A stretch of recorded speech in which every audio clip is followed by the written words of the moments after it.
O roteiro original do primeiro filme foi escrito para ser um episódio da série Arquivo X, mas a ideia de ver adolescentes burros morrendo das formas mais sádicas e improváveis possíveis era boa demais para ficar presa só na TV, e pelo visto era lucrativa demais para se manter em apenas um filme. O bom é que a cada novo roteiro, os erros, furos e conveniências absurdas ficavam mais fáceis de pontuar.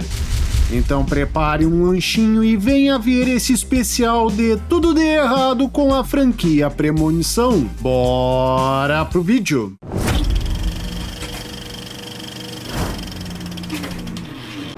O Destino Final. O filme começa com a mãe de Alex colocando 3 peças de roupa na mala de viagem do rapaz, que tá praticamente vazia, e a fecha tá louco. O cara vai passar 10 dias na França. Ou essa mulher sabe que o avião tá condenado, ou tá esperando que o filho fique virando e desvirando as cuecas até voltar. Ela vai retirar a etiqueta da última viagem, porém Alex a impede. É que a etiqueta estava na mala na última vez que eu viajei e o avião não caiu. Seguindo essa lógica, tu vai colecionar etiquetas de embarque e acabarão enviando tua mala para outro país. Não viaja na maionese, cara, que tu já tem viagem marcada para França. Alex vai deitar, porém escuta uma voz lhe chamando e encara o ventilador da marca Taifan. E se você olhar rápido, vai ler Tafu e o relógio marca o número de seu voo. Parece que alguém tá full. Já no aeroporto, seu amigo Todd lhe convida para irem defecar, para não fazerem o número 2 no voo. E eu já urinei mesmo sem ter vontade, mas não sabia que podia cagar nas mesmas condições. Será que o sistema digestivo vai modelando as fezes na hora? E no banheiro, nosso herói escuta a música de um cantor que morreu em um acidente aéreo. Mina, seus cabelos é da hora. Então Alex vai para o avião. A bagaça decola e explode, mas não se preocupem com esse animal, pois rapidamente descobrimos que se tratava de uma alucinação. Meu Deus, porque diachos a fada da conveniência ficou jogando indiretas como a etiqueta arrancada, o relógio, o abobado com a testa pintada e a música, se no final pretendia passar um filme pro Alex. Alex vai para um banco e vê que o pino tá solto como em sua alucinação. Alex, cascacé! O professor sabe que o francês de seu aluno é pior que meu português, porém essa é uma viagem de imersão. Ele não pode passar a falar em inglês só porque Alex está tendo um surto. O rapaz diz que o avião vai explodir, então seu colega Carter se levanta para lhe dar umas pifas. Fala sério. Além de intrometido e desproporcionalmente violento, o cara também é burro, pois assim é lógico que vão expulsá-lo. Tá tendo mais sorte do que juízo. E enquanto arrastam Carter e Alex para fora, Billy, que estava atrás, é levado junto só porque não pôde passar pelos abobados e não podia nem se espremer em algum canto para deixá-los passar durante todo o trajeto. Esse cara precisa urgentemente de um regime. A galera é levada para fora. Todd sai para ver como o Alex está e Claire vai junto, pois se cagaciou. Ninguém volta para o avião. É uma ordem. Ah, para com esse filme. Tirando Carter e Alex, os outros não fizeram nada. Não faz sentido algum esse comissário tá expulsando todo mundo, a não ser que ele também trabalhe para a foda da conveniência. O avião decola e momentos depois explode. E você pensa que os policiais que estão por ali vão levar Alex direto para o interrogatório para confirmar que ele não é um terrorista arrependido. Mas não. Os policiais saem correndo. Devem mesmo acreditar que tenha sido apenas uma premonição. E o resto do pessoal olha espantado pro herói, que tá tão assustado quanto. Mas se fosse eu, já tava jogando na cara de todo mundo. Toma, falei, seus abobados. A galera é levada para uma sala de espera. Tem algum sobrevivente? Eu sempre digo que não existem perguntas idiotas, só pessoas idiotas. Mas eu acho que nessa tu te superou. Um cara do governo e agentes do FBI entram na sala. O que está acontecendo? Tem algum sobrevivente? Mas tu não viu a bagaça explodir no céu? Se fosse um jatinho da Liga da Justiça, eu até entenderia. Mas já te adianto que o Batman morreria com ou sem preparo. Com licença. Sou o agente Wayne, este é o agente Shrek. Mas espera aí, se ele é o Shrek, tu não deveria ser o burro. O pessoal é interrogado e depois se reencontram com as suas famílias. Passaram-se 39 dias desde que perdemos nossos 39 entes queridos.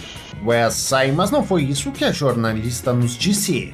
Entre eles, um grupo de 40 estudantes e 4 professores. E se nós tirarmos desses 44 o Alex, o Todd, o Carter, o Billy, a professora Lilton, a Claire e a Terry, ficamos com 37. Tô achando que esse orador matou gente a mais no seu discurso. Já o pai de Todd está bravo com o nosso herói, pois o velho mandou o rapaz ficar de olho em seus 2 filhos. Mas apenas Todd sobreviveu. Alex, seu incompetente. Carter diz para Alex que não deve nada a ele e a professora Lilton se recusa a falar com o aluno, pois ele a assusta. Meu Deus, já tá pensando que teria sido melhor sair quieto do avião, deixando esse bando de ingratos lá. Conta pra mim. Todd faz um discurso dizendo que todos imaginam que a morte vai chegar num futuro distante, e não nessa tarde tão óbvia. Olha só, é mais uma indireta direta da fada. Agora só quero entender onde é que fica nesse discurso a parte do luto por seus entes queridos. No dia seguinte, Todd vai fazer a barba e se corta, mas é claro, né, animal? Precisa ter barba para fazer a barba, nem penugem tu tem. Ele não dá bola pro corte e vai tirar pelos invisíveis do nariz. Tô achando que o incidente com o avião deixou esse guri de 18 anos com alguma demência. Enquanto isso, uma coruja bate na janela de Alex. Ele joga uma revista para afastá-la. A bagaça cai no ventilador, que tritura as páginas, lançando no rapaz um pedaço que está escrito o nome de Todd. Enquanto meu ventilador vagabundo, se eu faço isso, entorta as hélices. De volta a Todd, a água da privada chega nos seus pés e o cara se vai contra o cordão do varal. Tá louco? Nem aqui nem na China isso foi uma resvalada. Esse cara foi empurrado pelo editor. Todd morre e o líquido retorna para baixo do vaso. Fala sério. Mas por que a morte tá encobrindo seus rastros? Tá com medo de ser presa essa bagaceira? E se você quer saber o motivo dela ter levado 40 dias para começar a atacar nossos heróis, problema seu. O filme não lhe deve explicação. Alex vai na casa do amigo e ao chegar lá encontra a equipe médica e os agentes do FBI. Ah, faça-me o favor. Mas como é que esses caras chegaram aí antes de nosso herói, que soube da morte com antecedência? Vai dizer que o pai de Todd ligou pros agentes assim que o filho morreu? Mas que sangue frio. No dia seguinte, Alex vai até a Claire e diz que quer ver Todd mais uma vez para entender o que está acontecendo. Então os dois invadem um necrotério e encontram o corpo do rapaz.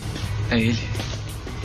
Acho que é. Qual é a dúvida de vocês? Não é como se o cara tivesse sido amassado por uma empilhadeira, ficando desfigurado. Ele tá a mesma coisa, só que com mais maquiagem. O legista William Bloodworth da Silva Conveniente diz que a morte vai ir atrás deles, pois deveriam ter morrido no acidente aéreo. Tá louco? Alex queria ver o corpo de Todd para descobrir o que estava acontecendo, mas não imaginava que receberia uma aula do filho da fada da conveniência. Alex vai tomar café com Claire. Já Carter, que está com Terry, dá um cavalinho de pau, quase acertando Billy, que estava andando de bicicleta, e vai confrontar a Alex. Mas pelo quê? Esse cara sabe que Alex não causou o acidente, então só o que ele tem a fazer é agradecer, mas não, pois a morte quer juntar todos os sobreviventes e exagera na forçação. Terry se indigna com o namorado e lhe dá uma dura. Então, querido, você já pode morrer. E é atingida por um ônibus que só faz barulho quando entra em tela. E eu achando que o Noite Bus só funcionava de noite nos filmes do Harry Potter. Alex vai pra casa e no jornal explicam que uma fagulha surgiu na classe econômica e foi até a bomba de combustível, causando a explosão. O herói faz um mapa apontando onde cada um dos sobreviventes estava.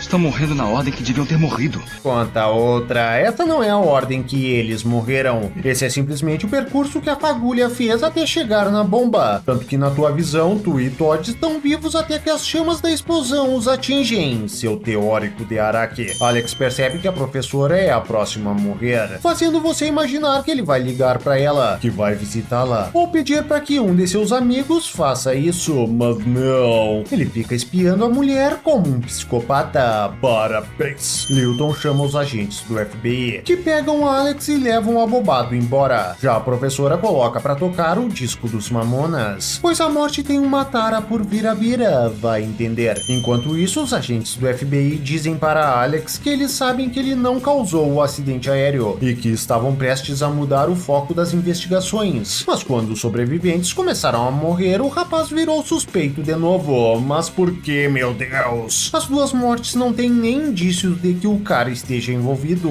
Vou te contar, Sherlock Holmes sofria com a Scotland Yard, mas se conhecesse vocês, ele tinha infartado. De volta à professora, ela caminha com uma caneca pingando até o computador. Algumas gotas caem no monitor que, mesmo desligado, entra em curto. Olha aí. Agora a gente sabe porque tua conta de luz estava tão alta. Esse computador se faz de desligado. Então a bagaça explode e um caco corta a jugular da mulher. Já o computador pega fogo e as chamas vão se estendendo pelos pingos de álcool que caíram enquanto ela caminhava. Fala sério? Olha quanto álcool. Eu achava que tava vendo uma caneca vazar, mas devia ser uma garrafa PET de 2 litros. Então tem mais uma explosão e ela é jogada longe. Mas a professora continua consciente mesmo com toda a perda de sangue. Essa mulher é uma ramba. Lilton puxa um pano para estancar o sangue.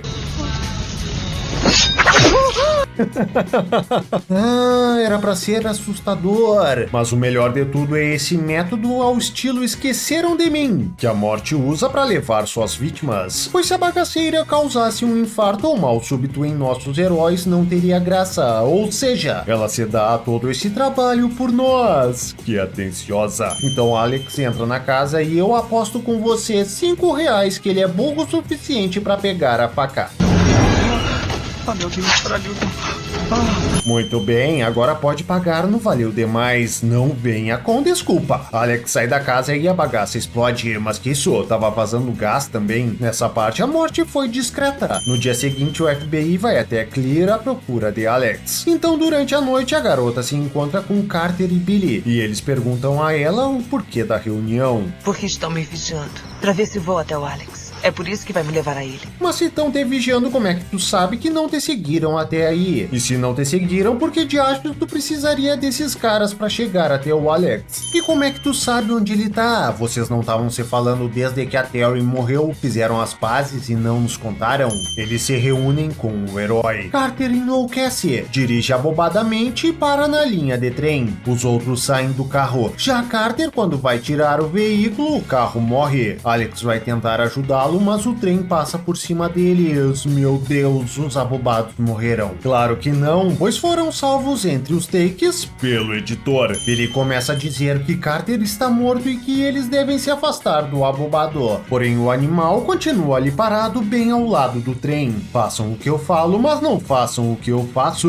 E o hipócrita morre. Alex acha que ele é o próximo. Então vai pra cabana de Clear e se prepara para enfrentar a morte. E a morte, que se peida sempre que vai atacar, surge e faz um malabarismo para abrir uma porta. Mas ela é bloqueada por nosso herói, que podia ter sido cortado por um anzol. Enferrujado. Tétano.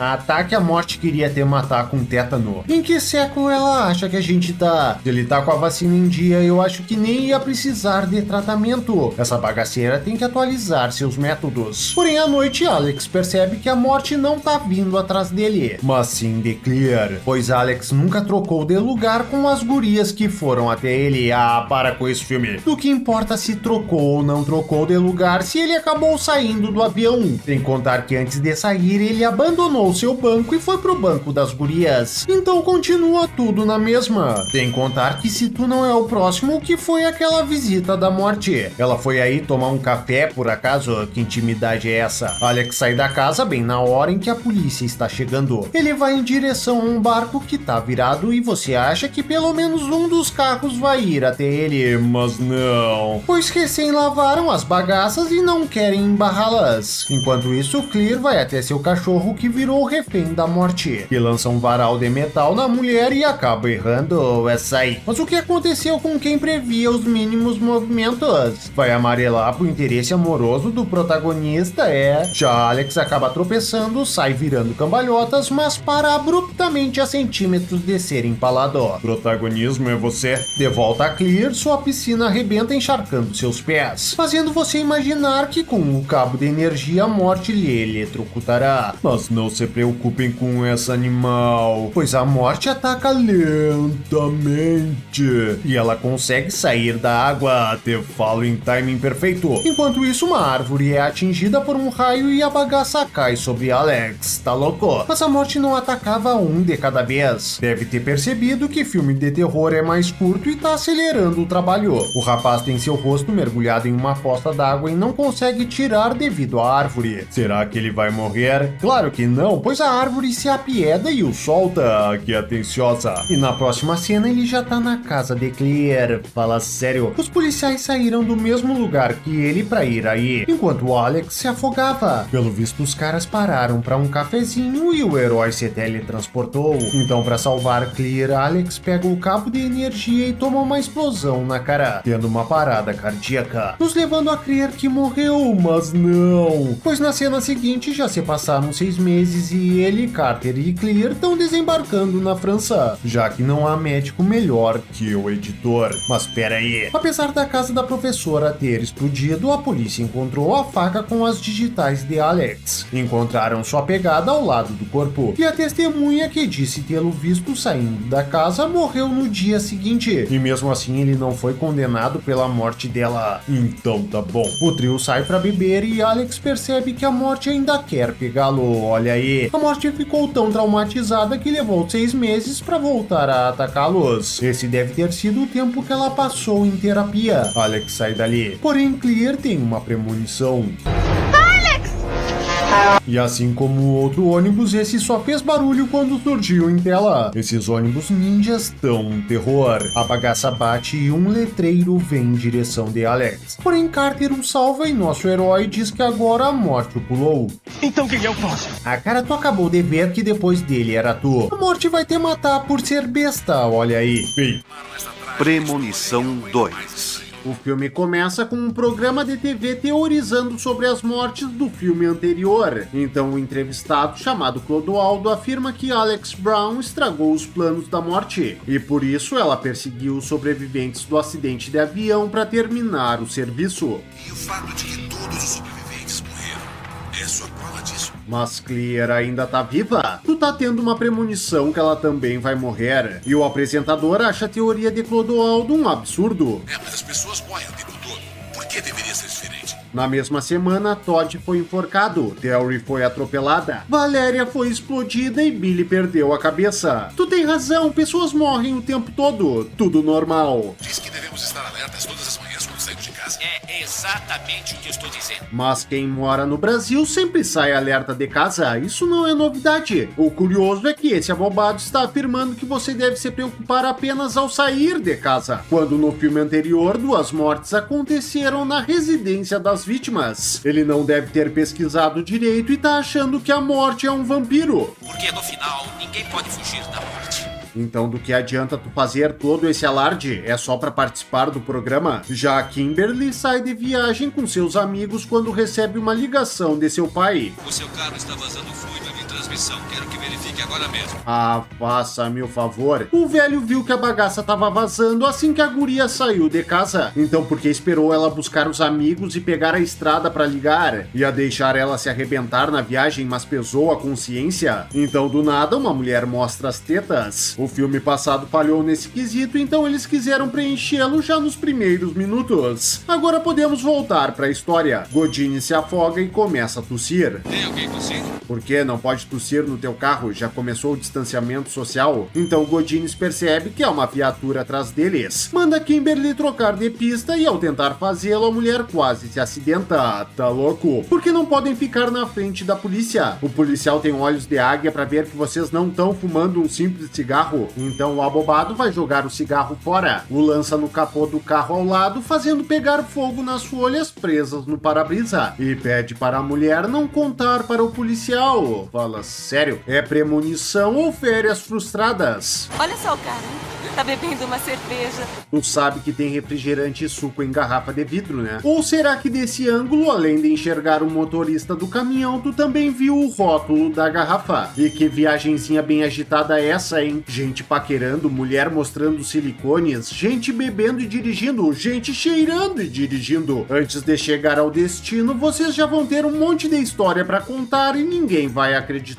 Então Kimberly passa por um carro onde um guri bate um carro de brinquedo parecido com o veículo dela, em um caminhão parecido com o que acabou de passar. Mas isso faz parte da premonição. A morte deu esses brinquedos pra criança. Tá que o pessoal é burro, mas essa dica aí tá esfregando na cara. Então o caminhão perde suas toras no meio do caminho e vários acidentes acontecem. Um caminhão bate no carro de um cheirador chamado Aécio que explode na hora, pois cocaína é mais explosiva que dinamite. A mulher chamada Nora não consegue frear por causa de uma garrafa d'água e bate em uma tora explodindo com tudo, pois água é ainda mais explosiva que cocaína. E um rapaz vai de encontro com um caminhão também causando uma enorme explosão. Meu Deus! A morte é o Michael Bay! Então Kimberly acorda no carro e percebe que teve uma premonição. Ela bloqueia o trânsito e é abordada pelo policial. Então o caminhão que causará o acidente passa por eles e instantaneamente o acidente acontece. Mas como assim? Depois que Kimberly foi ultrapassada pelo caminhão, ainda teve um longo tempo até o acidente. Então o que aconteceu? O caminhoneiro resolveu soltar as toras antes para acelerar com o filme. Então o outro caminhão surge do nada, bate no carro de Kimberly e mata os amigos dela. Ah, para com esse filme. A guria parou o carro com a lateral dele virada para os carros que estavam no engarrafamento. Então para esse caminhão ter atingido o carro desse lado primeiro, ele teria que ter levado adiante todos os carros que estavam no engarrafamento. E como é que esse caminhão não viu essa burra caminhonete? Por acaso esse filme foi dirigido pelo Snyder e o cara tava tentando pegar um sanduíche embaixo do banco? E o carro logicamente explodiu na hora devido à maconha que transportavam. Essas drogas são altamente inflamáveis. Então o filme corta pra delegacia e vemos que as pessoas que estavam no engarrafamento foram detidas. Mas por qual razão? Descobriram que tava todo mundo carregando algum tipo de entorpecente. Escuta, eu sei que já falou sobre isso com o detetive Sub, mas se incomoda de me contar o que houve? Mas tu foi o primeiro a atender a chamada, bobado, e tu já tava conversando com ela na estrada, então o que aconteceu? Fosse impedido de continuar a conversa pelo editor, Kimberly revela sobre sua premonição e o homem chamado Eugênio conta sobre Alex e o acidente de avião do filme passado, pois Nora e o filho dela, Tim, acabaram de sair de uma caverna. Eu acho. Os sobreviventes vão pra casa. Josinei coloca sem querer um macarrão com um ímã dentro do micro-ondas e a bagaça explode. Porém o animal, ao invés de desligar o micro, primeiro enfia a mão no ralo da pia pra tirar um anel e fica com a mão presa. Tá louco? O plano da morte pra dar certo tem que contar que a pessoa seja distraída, desastrada e burra. Sorte que esse cara preenche todos os requisitos. O abobado liberta a mão, porém a morte fecha as janelas na cara dura. Parece que alguém perdeu a paciência e agora nem tenta mais disfarçar. Josinei consegue fugir do prédio, porém escorrega na massa que ele mesmo jogou e é morto pela escada. Fala sério? A massa era o plano B da morte pra pegar o cara? Ou a ideia era dar um cagaço nele no apartamento pra depois matá-lo? A morte ficou mais sádica de um filme pro outro ou é impressão minha? Então descobrimos que Alex, assim que perdeu o protagonismo que tinha no filme anterior, foi morto pela morte com uma tijolada na cabeça. Deve ser por isso que não gravaram essa cena. Até eles têm noção do ridículo. Já o noticiário fala sobre a morte de Josinei e todos os outros sobreviventes estão assistindo a bagaça. Que bom! Já vai ficar todo mundo informado. Então Nora dá a Tim um remédio pra ele dormir. E aí, amanhã vamos pro dentista, que você adora. Quem é que adora dentista? Nem quem é dentista adora dentista. Já Kimberly resolve fazer uma visitinha a Clear, que está internada num hospício. A pedido da paciente, deve entregar qualquer objeto pontiagudo. Venenos, pílulas, medicamentos. Mas quem é que anda carregando veneno? E se tivesse, por que entregaria? Ah, droga, eu ia envenenar ela, mas se tem que entregar o veneno, fazer o quê, né? Então Kimberly se encontra com Clear, que continua loiraça. Olha só. O hospício hospício tem um ótimo salão de belezas ou a pintura que ela fez pro final do filme anterior é da marca Exclusive Protagonistic da L'Oréal Paris. E ainda nesse ponto, essa bobada não tinha onde cair morta, mas agora tem um plano de saúde nos Estados Unidos que a deixa ficar num lugar desses. Então tá bom. E Clear tem na parede de seu quarto vários recortes de jornais sobre as mortes de seus amigos. Ah, faça-me o favor, tá bem que ela tá num hospício por vontade própria, mas como é que os psicólogos a deixam cultivar esses pensamentos teoricamente malucos? E por que ela continua estudando sobre isso, meu Deus? Todo mundo já morreu! Na minha premonição, a tal da Nora e os filhos morriam. Depois o Evan. Mas como é que tu sabe que a Nora morria antes do Evan? Eu achava que a tua premonição tinha te feito vivenciar o acidente estando dentro do teu carro, vendo o que acontecia através dessa perspectiva, mas pelo visto tu tava assistindo ao filme igual a nós. Kimberly pergunta o que deve fazer. Clear explica, mas mesmo assim Kimberly sai mandando a mulher catar coquinho. Acho que ela queria que a Clear a pegasse no colo e a salvasse de todo mal. Vai saber. Jatin vai ao dentista e um pombo dá uma cabeçada na janela rachando o vidro e sai como se nada tivesse acontecido. O bicho devia estar de capacete, esperto ele. Então o vazamento atinge a tomada que dá um curto fazendo barulho. Porém o dentista não percebe, já que pra morte ter sucesso todo mundo tem que ser alienado. O guri fica sozinho em um enfeite, cai em sua boca o sufocando. Mas não se preocupem com esse animal, pois a atendente volta para salvá-lo. Que beleza! Agora a morte irá pro próximo como fazia no filme anterior. Até porque se ela continuasse marcando a pessoa, a primeira a morrer teria sido Kimberly, que foi salva pelo policial Thomas. Então o guri pode ficar tranquilo que...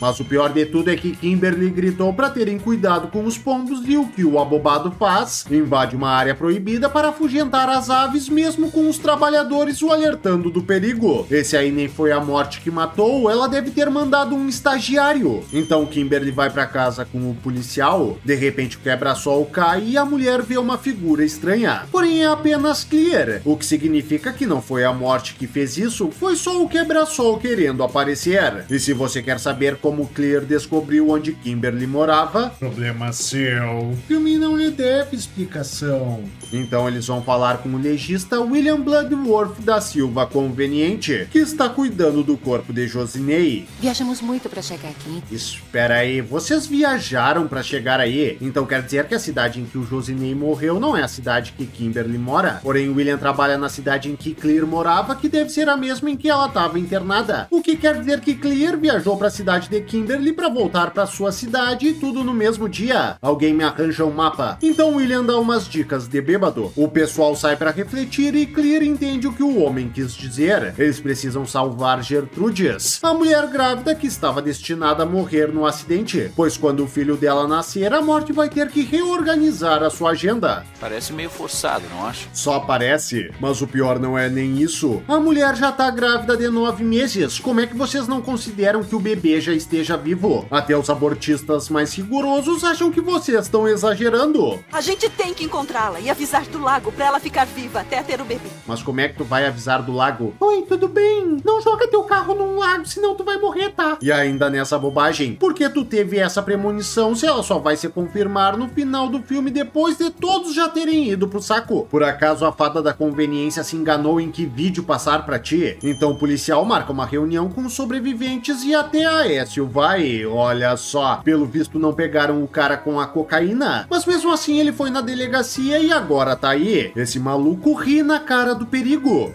Olha só, isso é loucura. Primeiro a morte tá perseguindo a gente e agora premonições. Mas se tu não acredita, tá fazendo o que aí, cara? Foi só pela cerveja? Então Eugênio deixa cair uma bolinha no chão que rola até uma ratoeira que a lança em uma manivela que libera um caiaque que quase atinge a cabeça de Clear. Tá louco? Essa é a casa do Kevin McAllister. Já o aspirador de pó vai guardar suas coisas no armário e vê que na prateleira de cima, além de vários objetos afiados, o policial Thomas também guarda uma bola de boliche. Meu Meu Deus, mas pra Thomas vai ser moleza sobreviver à morte. Do jeito que ele organiza sua casa, ele vem escapando de acidentes domésticos há anos. Aécio enxerga nas sombras um homem com um gancho. Eles correm pra avisar Nora, porém o elevador em que ela tá já tá chegando no primeiro andar. Então Thomas liga pra ela que demora a atender. E o elevador ainda não chegou no andar. Acho que está sendo atrasado pelo editor. Nora, você está me ouvindo? Policial Burke, não consigo ouvi-lo. O quê? Que milagre, o sinal não pega bem. Pelo visto não é só o capeta que controla as operadoras. A morte deve ser sua sócia. Nora prende o cabelo em um dos ganchos de um figurante e acaba perdendo a cabeça. Enquanto isso, Gertrudes é mantida em uma cela, pois o policial Thomas fez uma falsa alegação de que ela estava dirigindo uma van roubada. E a mulher não tinha como comprovar o contrário, pois sua documentação estava com a fada da conveniência. A mulher entra em trabalho de parto e o policial atira da delegacia. De volta aos sobreviventes, eles percebem que antes do acidente com o caminhão, eles já haviam sobrevivido a algum acidente por causa dos sobreviventes do primeiro filme. Eu estava em Paris e só sei que de repente esse cara saiu do nada e é atingido por uma placa que caiu. E a morte esperou esse cara voltar de Paris e se reunir com os outros para serem mortos todos juntos. Para ter se dado a todo esse trabalho, ela também deve estar fazendo um filme chamado A Caçada Mortal ou algo do tipo. Então o pneu do carro de nossos heróis explode e eles saem a dirigir loucamente por um campo, pois esquecem que o carro tem freios. A tal da Kate bate o veículo, ficando com uma tora atravessada em cima de suas pernas. E um cano atravessado em seu assento que passou ao lado de Aécio e de Kimberly, que estavam bem atrás dela. Olha só, pode chamar a morte de qualquer coisa, menos de míope. Eugênio fica ferido e é levado em uma ambulância. Então um guri chamado Catatal se aproxima do carro e não vê que tem uma van vindo com tudo em sua direção. Mas não se preocupem com esse animal, pois Aécio surge bem na hora para salvá-lo. Te falo em timing perfeito. Tá tentando se matar, moleque? Ele não, mas o motorista dessa van que acelerou contra o guri no meio do campo com certeza tá. E os abobados estacionam o veículo com tanta agressividade que o cara perfura o tanque de gasolina. Mas nenhum deles dá atenção a isso, pois que se dane ao veículo da empresa. Os bombeiros vão até o carro de nossos heróis e você acha que eles serrarão o tronco que está prendendo as pernas de Kate. Ou melhor, serrarão o cano pontiagudo que está no banco dela para livrarem do perigo. Mas não. O cara dá uma porrada no carro, acionando o airbag que joga a mulher contra o cano, a matando na hora. Fala sério? Essa morte lavou as mãos? A culpa é totalmente desses tabacudos. Já Thomas vê um galho caindo, então se joga e o galho cai bem à sua frente. Mas o que é isso? Ele tentou se atirar para debaixo do galho, quer arranjar um atestado para não ir trabalhar. Então ocorre uma mega explosão e o cheirador morre. Mas só nossos heróis percebem, pois os bombeiros estão ocupados demais fazendo alguma outra cagada. Kimberly, Claire e Thomas correm pro hospital para salvar Gertrudes e Eugênio. Então a mulher tem o filho e eles acham que tudo ficou bem. Mas uma explosão mata Claire e Eugênio, fazendo Kimberly perceber que foi ela quem morreu no lago. Então ela rouba uma ambulância e se atira no lago, pois acredita que se morrer, mas for revivida, a morte parará de encher o saco. Ideia compreensível, mas tu podia deixar uma janela aberta para te resgatarem mais fácil, né, abobada? Ou tu acha que vai ficar uma hora embaixo d'água e vai sair normal? Tu é uma baleia, por acaso? E Kimberly se afoga da forma mais graciosa possível. Bem que eu vi que seu cérebro era acostumado a não receber oxigênio. Meses se passam e nossos heróis estão almoçando com o pessoal da fazenda em que eles bateram. Mas que amizade mais aleatória! Será que eles passaram a viajar pra lá depois do incidente? Por que será? Então o pai do guri conta que Catatal só não foi atropelado naquele dia, pois Aécio salvou no último segundo. Nunca me contou isso, Peter? Nossa, foi mesmo muita sorte. É assim que a mãe do guri reage ao saber que seu filho quase morreu e o marido não falou nada a respeito. Se fosse minha mãe, tinha matado eu e o meu pai ali mesmo. E bem na hora o guri é explodido. Te falo em timing perfeito de novo. Mas o pior não é nem isso. A morte matou o guri, pois Catatal foi salvo por alguém que já deveria estar morto. Porém, Catatal só se colocou em uma situação de risco, pois foi ajudar pessoas que já deveriam estar mortas. Então, como como é que uma coisa não anula a outra. Nessa aí a morte se atrapalhou. E o filme não mostra, porém, assim como a morte nunca desistiu de levar a Alex, ela também acabará levando Kimberly e Thomas. Ela só deixou eles em paz por esses meses, pois tá com uma preguiça. Fim. Premonição 3. O filme começa com o Andy tirando foto de seus amigos em um parque de diversão. Deixa eu tirar uma foto. Não é minha, Kevin, é do comitê. E não queria que ele pegasse a câmera porque tu, que tá na diagonal do cara, esticou o braço pra deixar a câmera bem na frente dele. Era só pra provocar. Desculpa, Andy. Às vezes o Kevin é tão grosso. Com certeza ele me deixaria maluca. Você sabe, eu sou super controladora. Ah, tá, que tu ficaria maluca se teu namorado na tua frente tirasse foto da calcinha de outra mulher. Ainda bem que Katiane não é controladora como tu e não dá bola pra essas brincadeirinhas criminais. Aí, uma foto delas ia vender muitos anuários. Ah, tudo bem, eu sou uma besta mesmo. Uma besta por tirar fotos de outros alunos além dos teus amigos? Tu tem certeza que tá tirando fotos pro anuário escolar e não pro teu Insta? Eles vão para a montanha russa, porém o Andy revela que tá com as pernas frouxas. O medo nunca se torna realidade. Nunca. A não ser que teu medo seja embasado em algo real. Aí esse nunca tá mais pra... Pode ter certeza que vai acontecer. A montanha-russa é um elemento físico. Uma conversão de energia potencial em cinética. Olha que diálogo merda. A chance de se morrer numa montanha-russa é de 1 para 250. Enquanto pra se morrer, pulando em salto de paraquedas é 1 para 253 mil. Tá louco? Eu não sabia que a montanha-russa era tão perigosa. Ou será que foi a dublagem que estragou essa estatística? Odds are like 1 in 250 million of dying on a roller coaster. Ah, foi a dublagem que chupou bala, mas... E quem disse que isso é problema meu? Nossos heróis vão entrar no carrinho, porém o assediador Jailson pega o lugar deles pra ficar perto de duas gurias. Eu vou filmar os peitões de vocês quando a gente tiver de ponta cabeça. Quem diria que assédio sexual não era crime em 2006? Mas o pior é que essas gurias não estão com decotes. Vai ver a câmera dele e filma com lentes de raio-x. Oh, que merda! Mas que chiclete é esse? Dá pra fazer um balão de dirigível com ele? O carrinho parte, uma das gurias dá um tapa na câmera daquele animal e o pandemônio começa. Gente é jogada pra fora dos trilhos e Romero voa em direção de Kevin, que se livra de sua segurança para agarrar o abobado. E os dois não caem imediatamente do carrinho graças ao grude daquele chiclete. Eu acho. Todo mundo morre e o Andy acorda. Ela faz um fiasco e sai do carrinho. Romero provoca a guria e cai na porrada com Kevin. Ai, que infantil. Vai sair.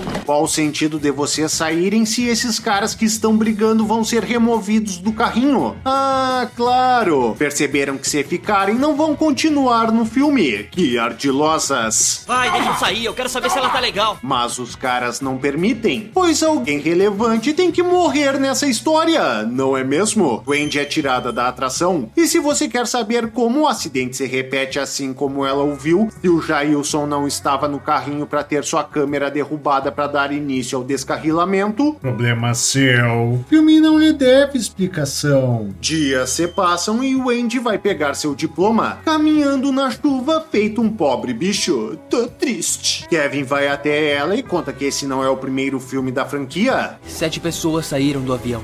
E nos 7 meses seguintes, todos que estavam naquele avião morreram em acidentes. Aonde tu tirou isso? Os caras começaram a morrer 39 dias depois do acidente. Aí a morte saiu em licença de saúde para tratar seu trauma com protagonistas. E voltou 6 meses depois para matar o Carter. E depois levou mais alguns meses para matar o Alex e por fim a Clear. Tá duvidando? Então reassiste os filmes. Enquanto isso, Jusceline e Marineide vão numa sessão de bronzeamento artificial. Eu só quero poder ficar muito bem. É por todo o povo que morreu naquela noite e nunca vai ter uma formatura. Nós temos o Assediador 1, o Assediador 2, o Super Babacão e a Sem Noção. Esse filme conseguiu a proeza da guria que tem premonições ser a mais normal do grupo. Já o Andy fala para a irmã o quanto ela tá se sentindo arrependida por não ter salvo o Jason. Eu não posso falar isso com a mamãe e o papai. Você é tudo que eu tenho. A irmã com quem tu passa brigando é a única que pode saber que tu tá depressiva. Teus pais são muito figurantes pra tu conversar com eles. Então o Andy baixa para o computador as fotos que tirou no parque. Oh, meu Deus. Oh, o carrinho da montanha-russa aparece na foto que tu tirou do teu namorado na frente da montanha-russa. Oh, meu Deus! Eu não sei o que isso tem de mal, mas meu Deus! Enquanto isso, as gurias se preparam para o bronze. Ei, ele falou pra não beber. Por que o Yuri deixa aqui tão gelado? Não precisava exagerar. Que droga, esqueci meu iPod. Tá certo que a morte corta fios, solta parafusos, vaza água e o escambau. Mas ela também torna as pessoas completos abobados, negligentes e esquecidos. Ou será que aí já entra a fada da conveniência? Já o Andy percebe que todas as fotos que tirou no parque parecem um pouco bizarras. Mas espera aí, a morte já deu dicas de seu plano B antes que o plano A falhasse. Fala sério, a morte fracassa por gosto só pra ganhar dinheiro com o filme. Que ardilosa! Jusceline e Marineide viram churrasco e são enterradas juntas. Podemos sentir que não controlamos nossas vidas. A morte controla e planeja nossas vidas. Era pra dizer que Deus planeja nossas vidas, padre. Tu quer confortar o pessoal ou passar a sinopse do filme? Eu sinto que isso é culpa minha.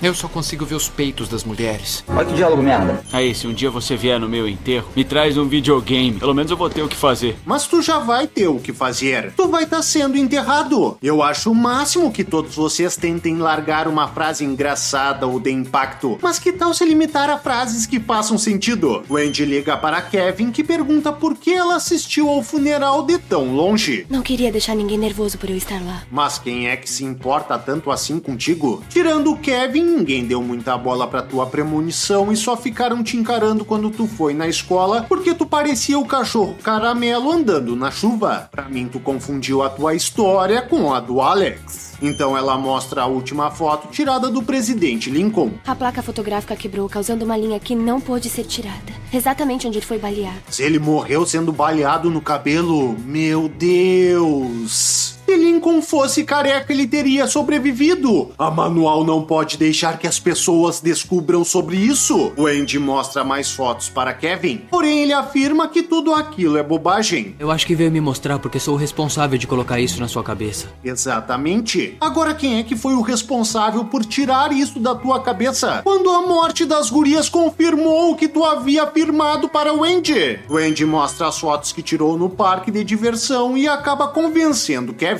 O Frank estava atrás da Ashley e da Ashley. Ah, faça-me o favor. No primeiro filme, Alex descobriu a ordem que seus amigos morreriam quando percebeu que o rastro da explosão do avião passou pelos assentos deles na mesma sequência que vinham morrendo. Já Kevin não precisou de dicas. Vantagens de já ter assistido os outros filmes da franquia. Eu acho. Eles param num drive-thru e tentam decifrar como Jailson vai morrer. Ai, o Bob Esponja vive embaixo d'água. É patético você saber disso. Ah, guria, tu não sabia disso porque tu é uma tapada. Aquela música dava em tudo que é canto. Quando começava o vive num abacaxi, mora no mar, tu tapava as orelhas. Sem contar que é uma esponja marinha que brinca com uma estrela do mar. Tu achava que só porque tinha um Lula no meio o desenho se passava em Brasília? E por que diachos vocês estão se referindo ao Bob Esponja se esse personagem não tá em nenhum dos prêmios da foto? Não conseguiram os direitos para exibir o boneco, mas eram tão fãs que não podiam deixar de citá-lo. Então o monitor do drive-thru dá uma dica para eles e o rádio muda da estação para deixar bem claro: vocês vão morrer! Tá louco? Conforme os filmes vão passando, a fada da conveniência vai dando pistas mais explícitas. No próximo ela vai mandar um Whats. Então um caminhão os prensa, sem dar bola para os carros de trás, pois a morte pagou 1 litro de Dolly e um pastel para que o motorista seja seu cúmplice. Já um segundo veículo desgovernado avança na direção do pessoal. Anda logo aí, cara, sai fora! Por essa imagem dá pra ver que o veículo de Jailson se afastou desde a última vez que o vimos. E Kevin podia acelerar e sair batendo no carro, mas ele não tem seguro. Já Jailson não sai da frente, pois é um babaca. E como ele escutou o barulho da buzina, podemos deduzir que ele também escutou as pessoas desesperadas tentando quebrar o para-brisa para fugir, e mesmo assim, o cara não deu uma espiadinha para ver o que estava rolando. Você pode chamar esse abobado de qualquer coisa menos de curioso. O veículo desgovernado bate na caminhonete de Kevin e eu não sei o que é pior. É o motor saltar como se fosse uma espinha espremida ou é ele não passar reto arrancando a cabeça do abobado. Então Kevin e Wendy vão contar para Romero que eles estão em perigo, mas o cara não acredita. Ele começa a fazer exercícios e as espadas que são o símbolo de seu time se soltam da parede. Por sorte, elas são só enfeites e ninguém seria imbecil de afiá-las a ponto delas serem capazes de cortar em cabos de aço.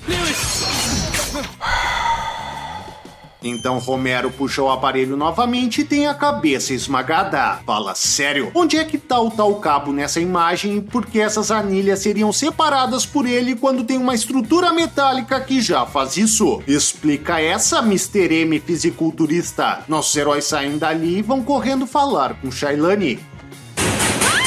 Eles podiam tê-la chamado, mas aí perderiam uma ótima oportunidade de lhe dar um cagaço. Eu vou levar um monte de furos no rosto e o Ian vai morrer de vergonha. 4 colegas já morreram desde a primeira premonição de Wendy, mas ainda ninguém acredita neles. Quando o cara tem fama de mentiroso, não tem prova que adiante. Em casos passados, se a próxima da fila for salva, ela pula essa pessoa. Vai por mim, cara. Eu vi os outros filmes no cinema. Zip, acabei. Termina de cortar os compensados pra gente ir embora. Mas espera aí, retrocede a fita.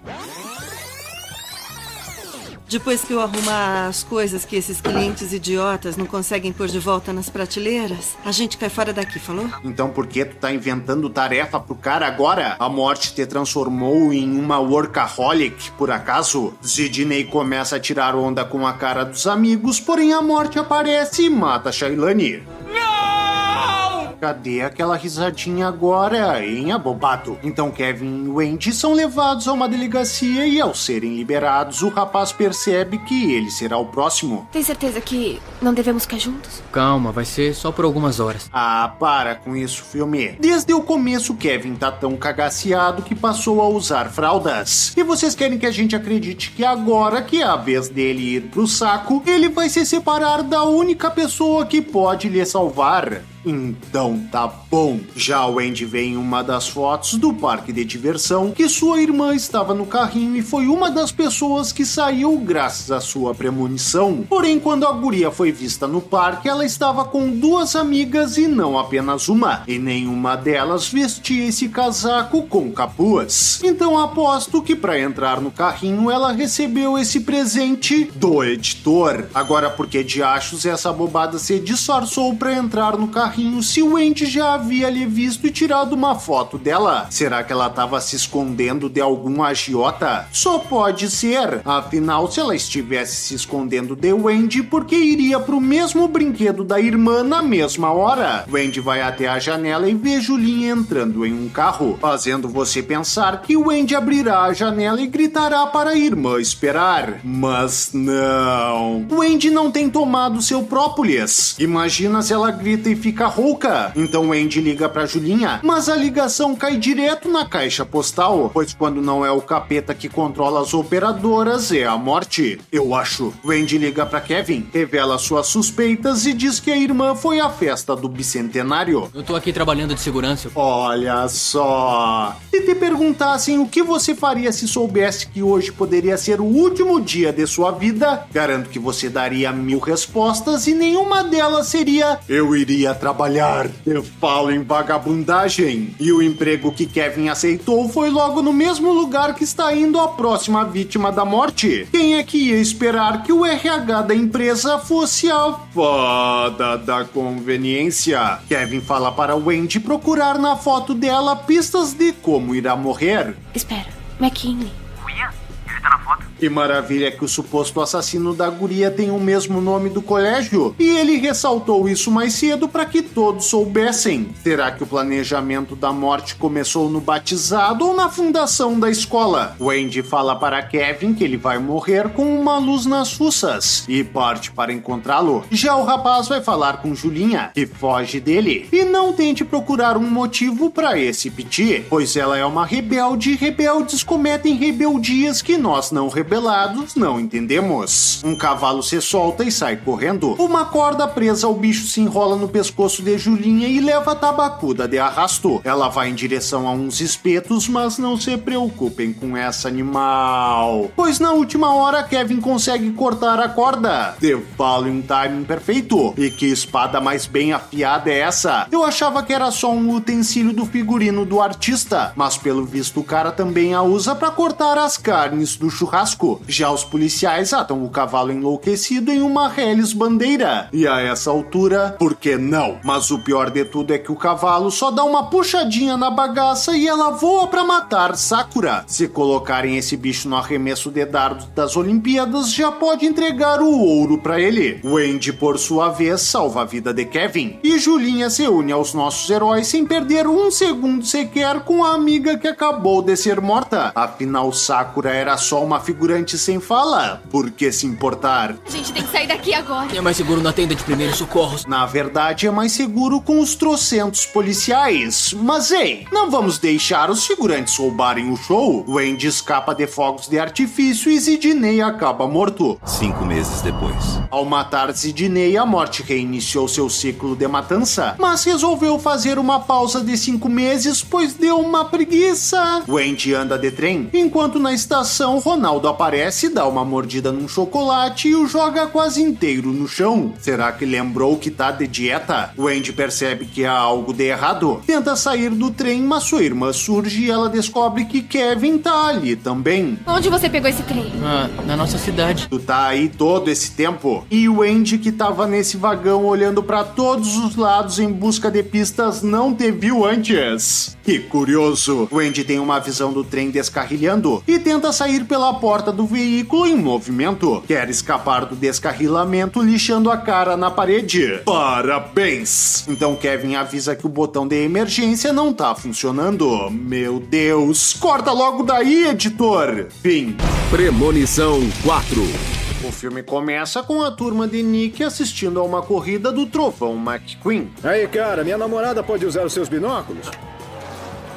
Tá, pode beber à vontade. Será que Erpiana é alcoólatra ou ela teve uma premonição que daqui a 11 anos beber na garrafa de um completo desconhecido será altamente proibido? De repente, Woody aparece e tapa a visão da futura mulher do Brutus. Quer que eu vá mais pro lado? Se você puder. O cinegrafista pediu pra não ter nenhum figurante sentado logo abaixo de nós. Você não foi avisado. Já a Mocrécia coloca tampões nos ouvidos dos filhos. Fala sério, não tem tempo até o acidente, então todos têm que fazer coisas ridículas ou marcantes para que depois o protagonista possa provar que teve uma premonição. E perto de nossos heróis está Adolf e sua esposa Richelle. Senhor, tire o pé daí, por favor. Eu não tô pegando no seu pé gratuitamente. É que sentado assim você vai prejudicar a coluna. É seguro sentar aqui? Vocês estão no meio do alambrado. Se aí não for seguro, vai assistir de casa. Já Ramones para no pit stop. Deixa aí, vamos lá, vai. Faça-me o favor. O abobado que mandou o cara deixar a chave de fenda no carro foi o mesmo que falou pro piloto partir. Quanto é que ele recebeu dos cineastas para boicotar a própria equipe? Então o carro capota, fazendo suas rodas voarem por cima do alambrado. De repente o veículo voa contra o público e o lugar começa a desmoronar, pois a morte emendou um terremoto, eu acho. E mais carros passam a voar contra a torcida. Meu Deus. Pro primeiro carro se acidentar, a morte fez Juvencio deixar uma chave de fenda num veículo e o marreco apressar o piloto, mas agora ela foi direto cortando os freios dos carros. O pessoal é que não sabe parar. Nick morre e sua visão acaba. Então seu amigo Hunt lhe oferece uma bebida, assim como fez anteriormente. Um cowboy com um chapéu vai sentar bem aqui. Errado. Primeiro Erpiana vai pedir a bebida do Hunt e bem depois vai aparecer o cowboy, a não ser que o filme já tenha esquecido a ordem dos acontecimentos. Cowboy.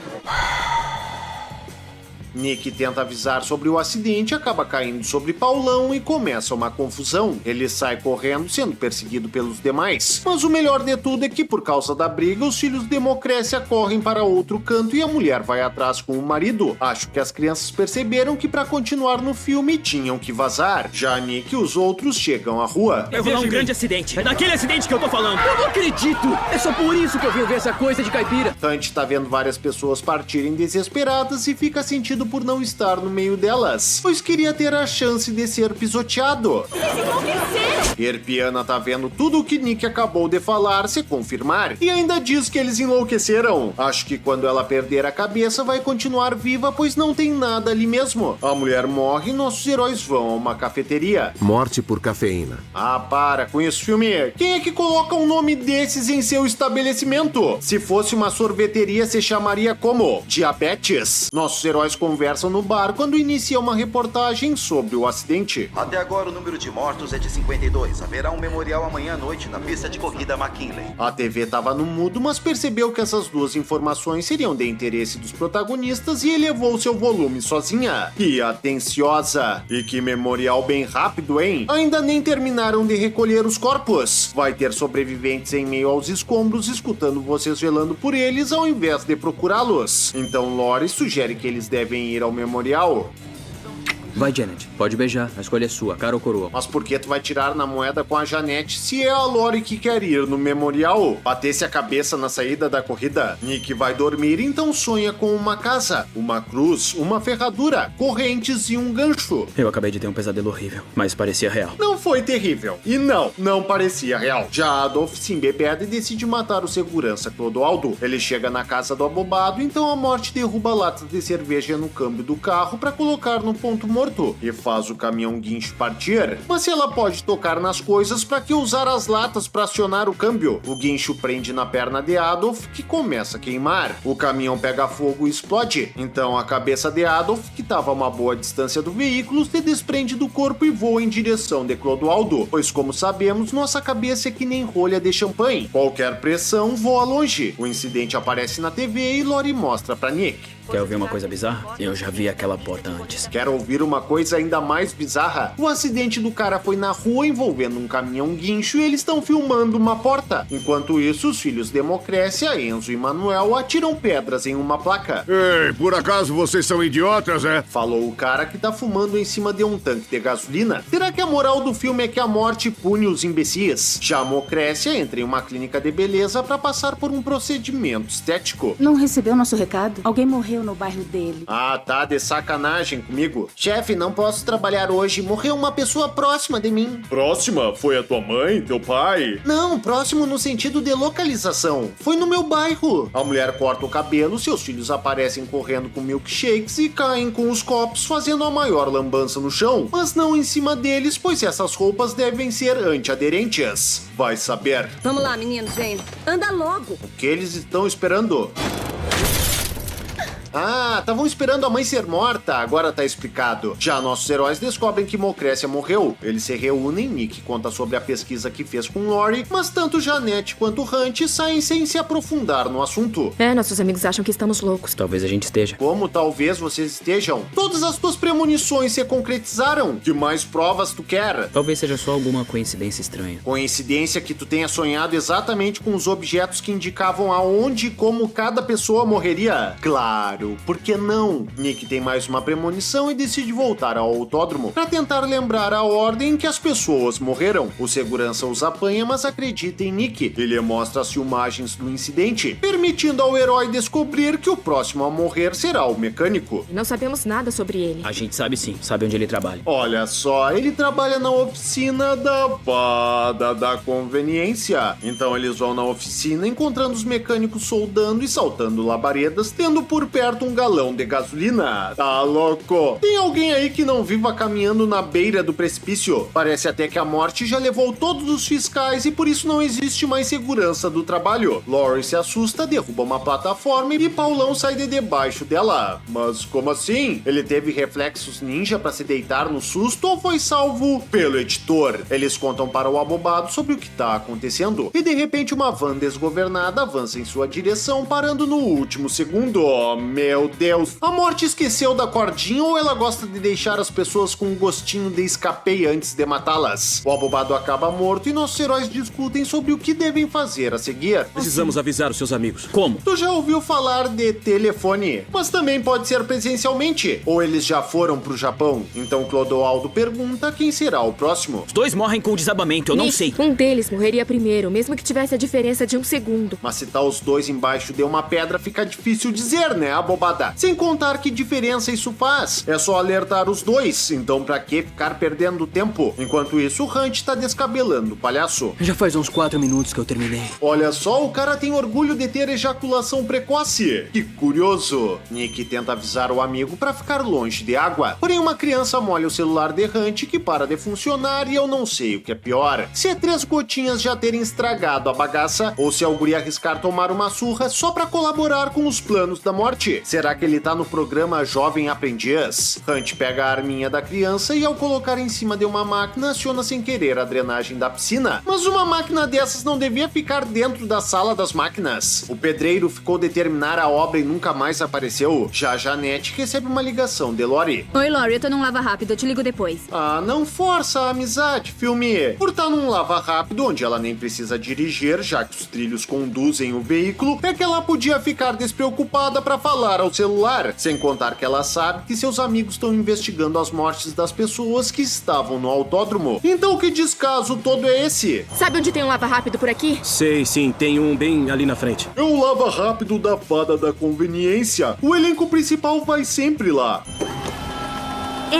Eu mando em você, máquina. Ah tá, que essa bobada só foi se certificar que o teto solar voltou a fechar depois que ela foi pros trilhos. O que ela ia fazer se não fechasse? Ia colocar a cabeça pra fora pra lavar os cabelos? O carro avança e bem aonde tem jatos pra todos os lados tem um painel de energia. Isso que dá a fazer obra sem engenheiro. Já a Lori liga de novo. Lori, que coisa, tu não lava rápido. E o Keiko? Então o teto solar se abre e começa a inundar o carro. Janete tenta sair de tudo que é jeito, não consegue e acaba ficando com a cabeça presa no teto solar. O veículo avança e ela está prestes a ter o rosto fatiado pelas hélices de limpeza. Mas não se preocupem com essa animal. Pois bem na hora, Clodoaldo e Lori, que não sabiam nem se aquele carro era o dela ou não, já chegam com tudo atirando do sufoco. Te falo em timing perfeito. Enquanto isso, Hunt pula na piscina para pegar sua moeda da sorte e é sugado pelo tubo de drenagem que é forte o bastante para puxar o tabacudo, mas que até agora não tinha tirado nada de água da piscina? Ou será que enquanto ela era esvaziada, o pessoal ia mijando para manter o nível de água no alto? Hunt! E se você quer saber como Nick descobriu que o amigo tinha ido para lá, problema seu. O filme não lhe deve explicação. Já George Clodoaldo percebe que ele será o próximo e se despede de Lori. Eu não entendo como o George pode ficar tão calmo. Ele falou que foi o responsável pela morte da esposa e da filha e que elas estão esperando por ele. Tu pode não concordar com o cara, mas o que teve de complexo nessa justificativa pra tu não entender? Lori fala que se Clodoaldo morrer, ela será a próxima e Nick deverá se afastar dela. Se a gente ficar junto, fica mais fácil a morte pegar nós dois. Claro, até porque a morte tá rodando atrás de vocês de ônibus. Nick acredita que descobriu como podem sobreviver e corre pra falar com Clodoaldo, que revela que passou o dia tentando se mandar pro inferno, mas não obteve sucesso. Eles acreditam que se salvaram e começam a comemorar. Afinal, não é porque passaram uma semana vendo pessoas sendo destroçadas e um dos únicos amigos deles ter acabado de sofrer uma morte terrível que eles vão deixar de festejar,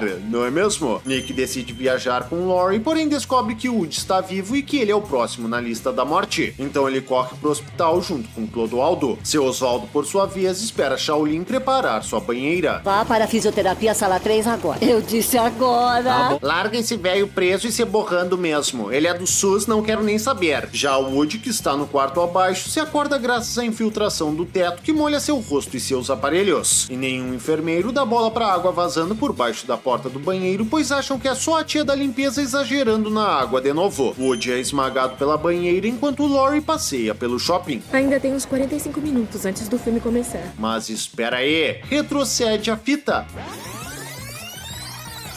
Cadê a Lori? Eu liguei e mandei mensagem pra ela a tarde toda e ela não atendeu o telefone. Se ela ainda não tinha entrado no cinema, qual a desculpa pra não ter atendido? Ainda mais que tu tinha acabado de falar com ela quando descobriu sobre o Woody. Por acaso ela foi se encontrar com a Janete ou com o Capitão Pátria? Nick e Clodoaldo saem do hospital pra encontrar Lori. Minha esposa dizia que déjà vu.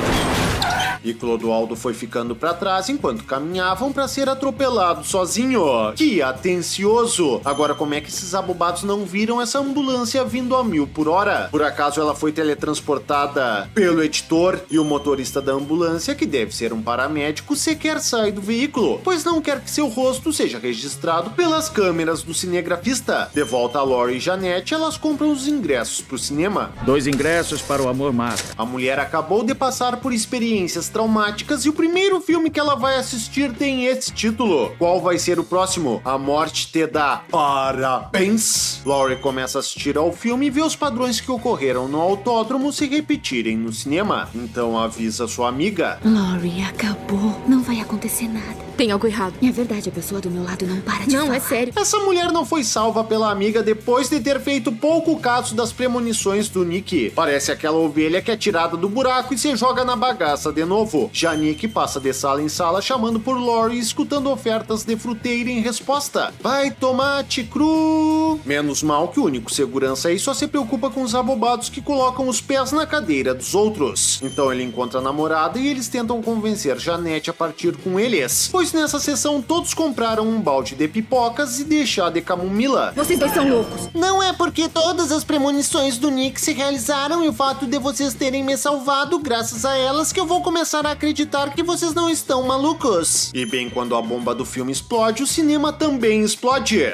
Te falo em timing perfeito de novo. E Janete é empalada. Fala sério. Desde o primeiro filme da franquia foi estabelecido que quando uma pessoa é salva, ela vai parar no fim da fila da morte. Então essa bobada tinha que ser alvo da morte só depois que Nick fosse levado. A ordem é tão séria que Clodoaldo não conseguiu se auto-exterminar. Vai dizer que a morte quebrou sua própria regra, pois nem ela aguentava mais essa mulher. Lori morre em segundo e nós descobrimos que isso foi mais uma premonição de Nick, que corre para o cinema entrando na área que está em construção sem ser impedido, pois nenhum funcionário ali é doido de contrariar o protagonista. A morte prende Nick na parede e tenta explodir com os tonéis de combustível. Agora, por que tem tanto combustível nessa obra? Estão construindo um cinema e um posto Ipiranga ao mesmo tempo? Nick apanha uma tábua em chamas e aciona os sprinklers, salvando o dia. 2 semanas depois, ele vai tomar café com Lori e Janete quando começa a ver todos os sinais da morte. Ô, viajante do espaço, dá pra voltar pra Terra? Até parece que essa bobada chegou ontem no filme. Por que acha que teu namorado tá assim? Não precisa nem do teu sexto sentido feminino, só usa o cérebro mesmo. Então o caminhão os atropela. Vem! O filme começa com meia hora de créditos para poder acrescentar isso em sua duração e assim ser considerado um longa-metragem. Então finalmente somos apresentados à empresa Presságio, que leva esse nome pois sutileza não é o forte da franquia, mas até que esse é melhor do que Morte pelo Café do filme anterior. Os funcionários se reúnem para uma viagem de fim de semana. Olivia Candy Dias e aparece e é atacada por Invejiana. Olha, se quer se livrar das gordurinhas, por que não faz uma ginástica? Bota esses caras pra malhar em cima de você.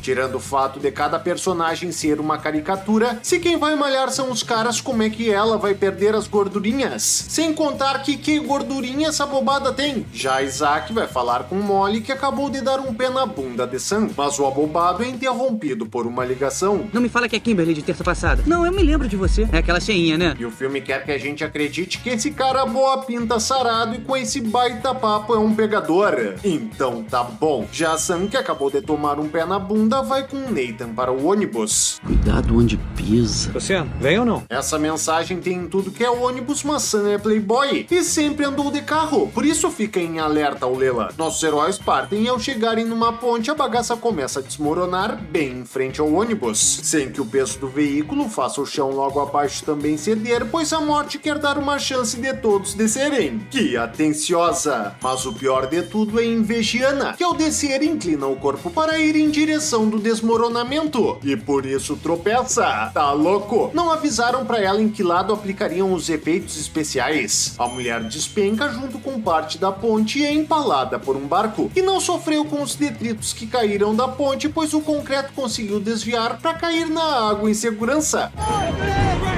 O que tá acontecendo? Isaac só agora decidiu terminar sua ligação e sair do banheiro, pois pensou que a gritaria do lado de fora fosse só o pessoal entusiasmado com a viagem, eu acho. Já a Olivia recebe uma trombada e o filme dá uma ênfase que ela perdeu os óculos. Fala sério? Quando conhecemos a mulher, ela estava saindo de uma van e foi lembrada que esqueceu os óculos. Então se ela enxerga tão bem para não reparar que estava sem, porque agora isso seria um problema. O cagaço aumentou a miopia. Já a Sam chega na beira da ponte. Você vai conseguir, vai lá, vai lá. Fica tranquila, se essa estrutura que tá desmoronando aguentar o teu peso, eu vou também. Confere aí pra nós. Por sorte, Moliana passa sem problemas. Então Sam convida a Olivia pra passar pela bagaça e a mulher despenca para a morte.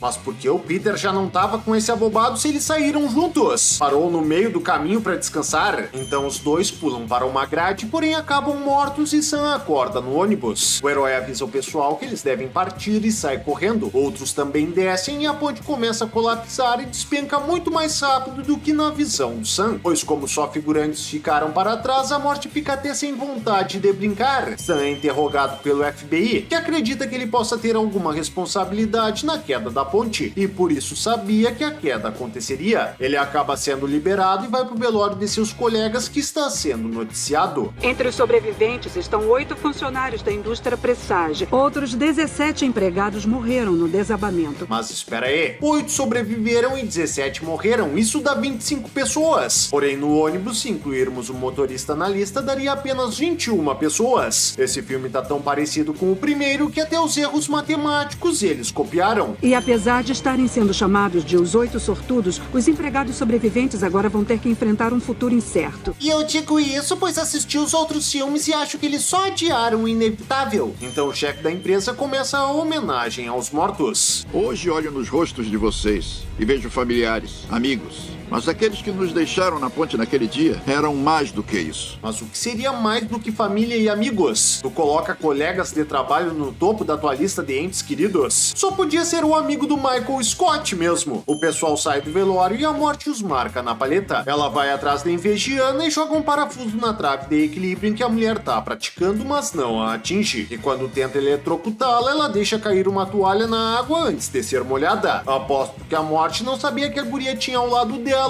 fada da conveniência. Então Invegiana vai dar suas piruetas nas barras assimétricas e ao ser atrapalhada por Jusemar, ela salta da barra de qualquer jeito e ao cair tem fratura exposta em todo o corpo. Meu Deus! Mas ela caiu da barra ou do 20º andar? Tan chega pra consolar Peter e vê o legista William Bloodworth da Silva conveniente por lá. Enquanto isso, o galã Isaac vai pra uma casa de massagem e uma véia aparece pra lhe aplicar quiropraxia. E eu não sei o que é pior, se é ela instalá-lo mesmo ele não seguindo suas orientações, ou se o abobado não ter força pra se desvencilhar da véia. Já Peter surta por sua namorada ter morrido e a primeira coisa que Daniels faz é ligar para o FBI, pois o agente falou pra ele ligar caso visse algo estranho e um funcionário dar piti depois de encher a cara ao final do expediente é muito estranho. Normalmente é antes. De volta a Isaac, o celular dele começa a tocar em uma bancada em que ele não pode alcançar, e Dona Juraci Lee tira o celular dali pra colocá-lo em outra bancada em que ele não pode alcançar. Não fez diferença para a situação deles, mas com certeza fez para a morte e é só o que importa. O abobado é deixado sozinho e uma toalha começa a pegar fogo. Ele se ladeia na mesa e só depois que cai começa a remover as agulhas. E se você quer saber por que ele não fez isso antes de se esborrachar, problema seu. O filme não lhe deve explicação. Ele acaba morto. Enquanto isso, Sam conversa com sua ex. Se vai ter que recomeçar, recomeça comigo. Quantos copos você já bebeu? Sam tinha desistido de seu sonho de trabalhar em Paris para não largar a abobada e terminou com ele para ele poder ir sem se sentir culpado. Mas mesmo assim ela acha que para ele tá convidando-a para ir junto só pode estar bêbado. Claro, por que não? Então Peter aparece e avisa que Isaac foi pro saco. Nossos heróis vão visitar o local do acidente que foi isolado pela polícia. Porém Sam vê Bloodworth da Silva conveniente e passa por debaixo da fita zebrada, sem que nenhum policial apareça para repreendê-lo, pois não são loucos de mexerem com o protagonista. O que tá acontecendo com a gente? Por que acha que sei de alguma coisa? Porque tu tá em todos os lugares, desaparece misteriosamente e avisou no enterro que a morte não gosta de ser enganada. Não sei se já te disseram isso, mas se não queria que percebesse que tu sabia de alguma coisa, disfarçou muito mal. É só deixar a morte receber outros no lugar de vocês que vocês tomarão o lugar deles no reino dos vivos. Ah, para com isso, filme. Como descobriremos, esse filme se passa antes do primeiro. Então por que esse abobado daria essa dica pra esses tabacudos, mas não pro Alex? Sem contar que se a experiência dele é ver pessoas que escaparam de uma tragédia morrerem logo depois. Da onde é que ele tirou essa regra? Tá inventando pra ter alguma novidade no quinto filme? Então Sam se lembra que em sua premonição ele ajudou Molly a sair da ponte. Porque achou que ela merecia viver mais do que a gente? Eu não mereço viver mais do que ninguém. Parece que merecia mais do que a Candice. Vamos tentar entender a tua irritação. Tu queria que o Sam se preocupasse mais com a tua namorada do que com a namorada dele. Meu amigo, se ele fizesse isso, teu problema não seria só a morte, mas também passar pelas portas, pois com certeza serias um guampudo. Já a Olivia tá numa clínica pra operar a miopia. Por que decidiu passar aqui hoje? Muita coisa aconteceu na minha vida e eu não quero perder mais nada. Ah, faça-me o favor. Tu tem 2 graus de miopia. O que os óculos te faziam perder? Os próprios óculos. Também fiz a cirurgia por isso.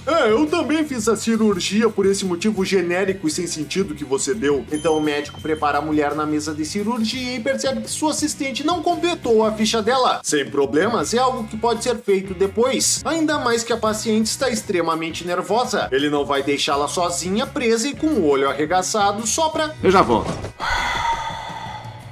Então a morte começa a agir e Olivia tenta pegar o controle que está sobre a mesa. Não que ela soubesse que era um controle, mas se ela não derrubasse a bagaça, sua tortura não começaria, não é mesmo? A mulher é queimada e grita a plenos pulmões. Porém o médico só escuta depois que Sam e Molly aparecem na clínica, pois nesse meio tempo os gritos estavam sendo abafados pela música alta do editor. A mulher se desequilibra e vai contra uma janela que é só encostar que quebra. Fala sério? Esse cara fez as janelas com vidro cinematográfico pois era mais barato. E ao cair com um carro, o olho bom de Olivia salta longe, pois como sabemos, mulheres bonitas são como champanhes humanos, e seus olhos são as rolhas. Então o agente do FBI aparece. Mas por que diachos o Arnaldo tá num caso desses? A perícia confirmou que a destruição da ponte foi um problema estrutural e não pontual, como já dizia um filósofo. Pra mim, esse abobado só não parte pra outro caso, pois esse é o único que está sendo filmado. Ele pergunta para os heróis o que eles acham que está acontecendo. E Sam responde que acredita que eles não deviam ter sobrevivido à ponte e alguma coisa está corrigindo isso. É só isso? Alguma coisa? Tu viu que os acidentes foram sobrenaturais de bizarros? Então quer que eles te digam o quê? O nome da entidade pra tu poder exorcizar? Sam e Molly vão pra casa e o herói estuda sua premonição e percebe que a galera tá morrendo na ordem em que morreram em sua visão. Olha só! Meus parabéns pra esse filme que não foi preguiçoso que nem os outros de... Ai, olha só, eu assisti os outros filmes e aqui estão as regras. Enquanto isso, Nathan começa a bater boca com Roy e percebe que a morte está vindo pegá-lo. E eu não sei como, pois ela tá sendo tão sutil. Nosso herói acaba empurrando o Roy pra morte. Ô Roy, tá tudo bem aí? Eu vi que tu tá com um ganchinho preso na cabeça. Tu quer uma aspirina? Já Peter avisa seu chefe que eles estão no plano da morte e devem matar para não serem mortos. Então Dennis avisa Arnaldo que o abobado perdeu a cabeça. Peter então vai ver Nathan e descobre que Roy está morto. Matou ou não? Eu acho que sim. E ninguém escuta essa confissão, mesmo com Peter descontrolado, falando aos berros com o cara que foi visto com a vítima momentos antes dela cair pra morte. Tá louco? Já começou a pausa pro cafezinho pros operários não estarem mais dando bola pra nada? E quem vai ser o próximo? Quem é o quê? Te falo em timing perfeito. Então eles retornam pra casa. Eu não acredito que vai trabalhar. Tá tranquilo, o Peter é o próximo. Só lembra de me avisar quando ele morrer. Então Sam vai trabalhar e ao chegar na cozinha quase tem a cara empalada por um colega que numa cozinha lotada levanta o espeto em direção do rosto das pessoas. Típico caso de figurante invejoso querendo aparecer. Então nosso herói tem problemas com um moedor de carne que para de funcionar e volta do nada. Mas não se preocupem com esse animal. Não é a vez dele. A morte só tá pegando no pé do abobado porque o cinegrafista tá por aí. Então Sam faz uma sobremesa especial para sua noiva e fica com ela no restaurante que já fechou, mas que continua com 1000 velas acesas, pois alguém tá querendo provocar um incêndio. Aceitei o estágio. Sam, que maravilha! A morte tá implacavelmente atrás de nós, mas se por algum milagre a gente não tiver uma morte angustiante nas próximas horas, isso vai ser incrível! De repente Peter aparece. Tá parecendo que tá meio chateado. É porque tu é o próximo da lista, é isso? Mas que bobagem, cara. Ele se senta com nossos heróis e conta que passou a noite procurando matar alguém pra tomar seu lugar na lista da morte. Não consegui. Eu percebi que não conseguiria matar alguém que não merecesse.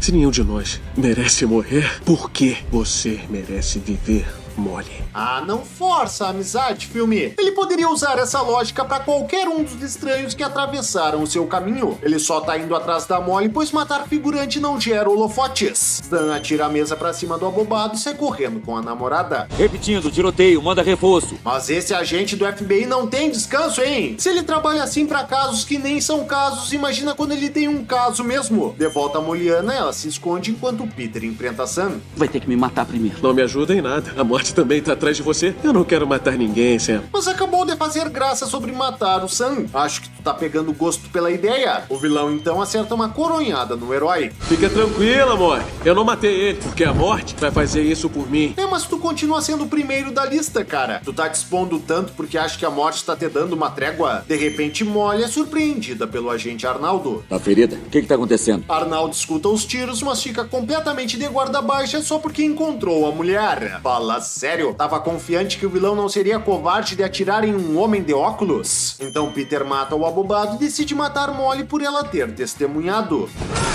Tá louco? O Sam virou o Homem-Aranha. Mas que salto foi esse? Molly, sai daqui! Vai buscar! Tu precisava estar olhando pra mulher pra falar com ela? Ou foi a única maneira que tu encontrou pra dar uma brecha pro abobado te atacar? Peter derruba Sam, que se recupera e empala o tabacudo. Então eu fiquei com a vida do Block. Eu fiquei.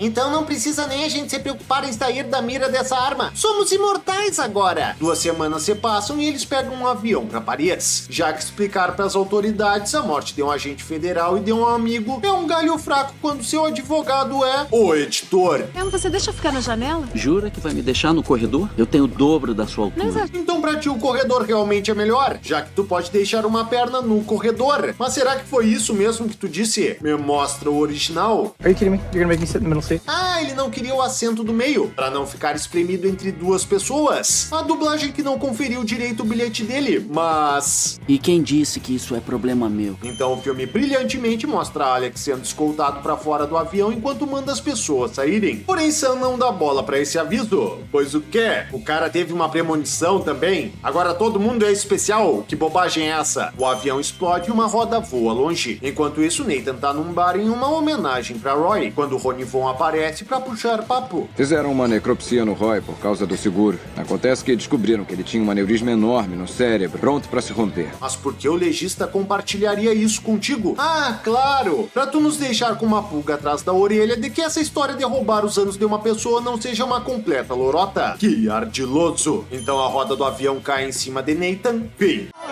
Premonição 6.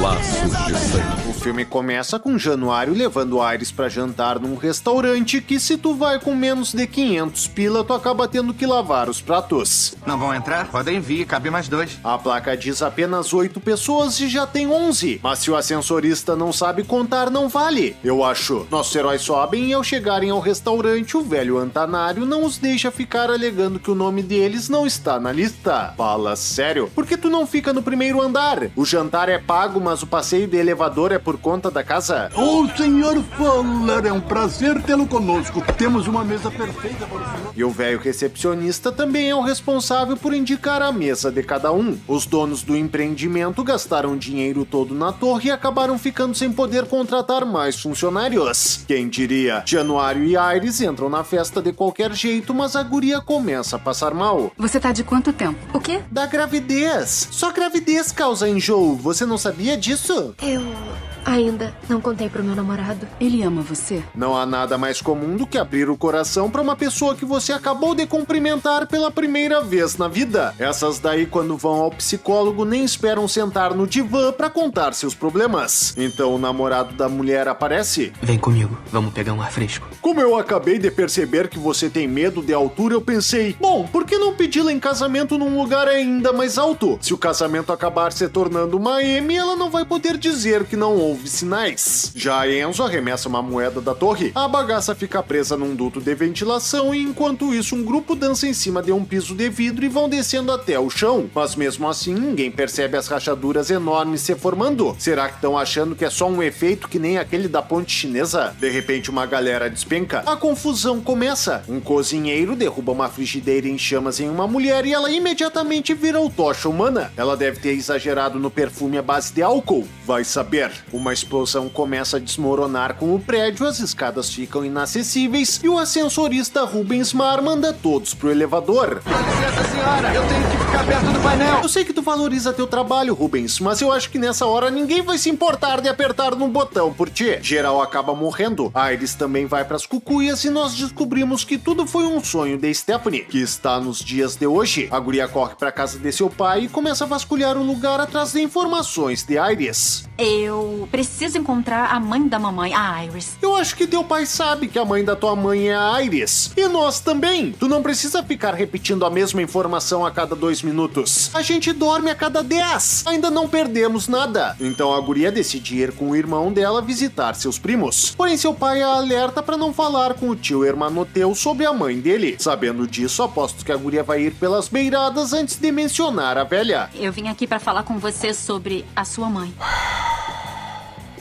Falar com você sobre a sua mãe, a Iris. A minha mãe Iris? Eu achava que fosse minha mãe Judite. Após muita insistência, Hermanoteu revela que a mãe dele tinha medo que eles morressem, então não os deixava sair de casa. Ela acabou perdendo a guarda e começou a enviar cartas para a família relatando a morte dos abobados dos filmes anteriores. Aquela mulher é doente e é uma pessoa muito perigosa. Ah, faça-me o favor. A tua mãe nunca machucou ninguém, nunca abusou de vocês, nem lhe sentava porrada. Ela só aparentemente era pinel e exageradamente super protetora. Se tu assistisse o Brasil Urgente, não ia ser tão diferente dela. Odete conta pra Iris onde a avó dela mora e a guria viaja pra visitar a véia. Ela chega lá e descobre que a mulher transformou sua casa num forte. Tá louco? A véia tá enfrentando uma entidade espiritual ou um exército de zumbis? Stephanie fala no interfone que ela é a neta da véia chamada... Esqueci o nome. A Iris. Isso. E a Iris a deixa entrar. Não é que é você mesmo? Tu viu ela nas câmeras? Achou que era IA. A morte tem usado IA pra te enganar agora. É a cara da sua mãe. Mas espera aí. Essa guria é visivelmente latina. O pai dela é um latino asiático. Já tu e teu marido são 2 gringos. Então como é que a tua neta seria a cara da tua filha se tua filha devia ser gringa que nem tu? Andasse tomando chimarrão fora de casa, né, véia safada? Então a Iris conta que o sonho de Stephanie foi a premonição que ela teve. E revela como salvou todos que estavam na torre. Venho conseguindo mantê-la longe por anos, mas ela me pegou câncer. Se doenças viraram parte do repertório, a morte poderia ter investido em um infarto ou em um aneurisma pra tu ter ido pro saco. Mas como sempre, praticidade não é com a morte. Stephanie começa a achar que a avó é mais maluca do que imaginava e decide partir. Porém, a velha vai atrás. E pra provar pra neta que ela deve se cuidar com a morte, ela se sacrifica. E apesar da morte dela ser bizarra, Stephanie não vai virar suspeita de tê-la assassinado, pois a polícia já tá acostumada com a franquia. Oi, filho. Como é que você tá? Ah, tá, que essa é a primeira vez que tu vê tua filha depois que a véia foi morta. Desaparecesse pra não ter que colaborar com o funeral? Desculpa, tio Howard. Você tava certo sobre a Iris. Ah, para com esse filme. A guria precisa de mais provas pra acreditar na avó dela. Se Stephanie fosse São Tomé, ela teria dito pra Jesus: ah, mas como é que a gente vai saber que tu não é um sósia? Não acredito. Nem eu. Eu cheguei a mandar um e-mail pra ela, mas eu não achei que ela viesse. Afinal, é só o funeral da mãe dela. Então o Hermanoteu chama Chaves, seu ex-cunhado, pra receber com ele Micalateia. Afinal, não tem maneira melhor de dar um oi pra irmã do que levando junto o marido que ela abandonou. Não é mesmo? Acho que vou embora. Viajasse centenas de quilômetros pra chegar aí. Para de te fazer de besta. Já Stephanie se incomoda com a presença da mãe e resolve partir. Ela abandonou a gente e agora aparece aqui como se nada tivesse acontecido? Não te contaram que o funeral é da mãe dela? É, daí que vem o fato de Isis ser tua avó, tu não sabia? Então eles vão pra casa, preparam um churrasco e um caco de vidro cai em um copo cheio de gelo. Eu tinha um inseto na minha bebida. E era pra gente achar que tu tinha tomado aquele enorme caco sem tê-lo sentido na boca antes de engolir? Então tá bom. Já Hermanoteu é chamado pra pular no pula-pula. Peraí, para! cara! Essa era a visão da Micalateia e mesmo assim ela enxergou o rastelo embaixo da bagaça. Se existe um antônimo pra miopia, essa mulher tem uns 30 graus disso. Hermanoteu acaba pisando no caco de vidro, cai embaixo do cortador de grama, tem o rosto dilacerado e acaba morto. Stephanie finalmente se convence que sua avó tinha razão. Então estuda o arquivo dela e mostra pros outros que Iris havia salvo centenas de pessoas na torre. A morte foi atrás deles, um por um. Mas como eram muitos sobreviventes, levou anos pra morte chegar a todos eles. Até porque a morte trabalha sozinha e vai de bicicleta até as pessoas. Também teve os outros filmes. Realmente não tinha como ela pegar todo mundo em menos de 50 anos. Porém, mesmo com todo o esforço de Stephanie, ninguém acredita nela. Então Eric vai trabalhar e ao final do expediente uma corrente se desprende do teto e como o rapaz está de lado, seria impossível que o gancho da corrente prendesse no piercing do nariz do abobado. Porém, a morte, que tem feito todo um paranauê pra mover as coisas, agora decide prender a argola na mão grande. Não tem testemunhas mesmo. E Eric não consegue facilmente desprender o gancho, que é só apertar e puxar. Mas aí não é a morte, né? Essa falta de coordenação já é coisa da fada da conveniência. O abobado finalmente se solta. Já Stephanie não consegue falar com Eric e sai a procurar por ele com o irmão. Estão querendo me matar? Olha só, quem diria que esse lugar é do tamanho de um ovo? Vocês estão em Nova York. Eu não entendo, era pra você estar morto. Claro, não é como se a morte já tivesse falhado, não é mesmo? Porque essa parada é muita doideira.